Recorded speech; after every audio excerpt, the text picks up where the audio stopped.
घटना आहे सोलापूरची। सोलापुरात एका महिलेने आपल्या 3 वर्षाच्या सावत्र मुलीची हत्या केल्याची भयंकर घटना घडली आहे। या प्रकरणी पोलिसांनी ह्या निरधी आईला अटक केली आहे।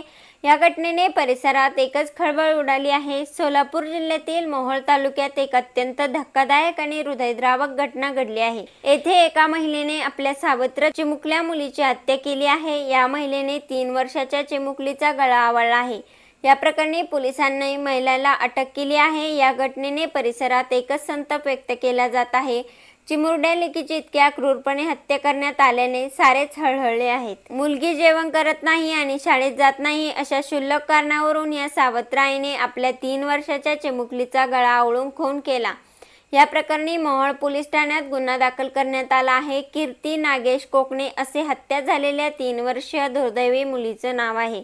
या प्रकरणी मोहोळ पोलीस अधिक तपास करत आहे। पोलिसांनी सावत्र आई तेजस्विनी नागेश कोकणे हिला अटक केली आहे।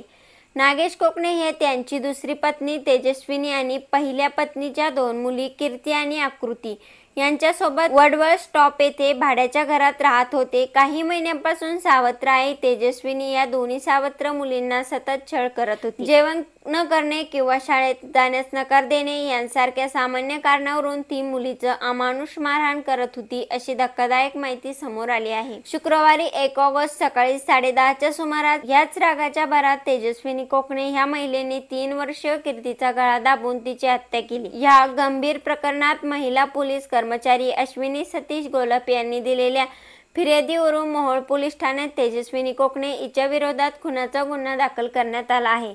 या घटनेमुळे वडवळ परिसरात हळहळ व्यक्त होत आहे। ही घटना ऐकून आपल्याला याविषयी काय वाटते? आपली प्रतिक्रिया नक्की कळवा आणि ह्या यूट्यूब चॅनलवरती तुम्ही पहिल्यांदा आला असाल तर चॅनलला सबस्क्राईब करून बेल आयकॉनवरती प्रेस करा आणि अशाच येणाऱ्या नवनवीन व्हिडिओचे नोटिफिकेशन मिळवा। धन्यवाद।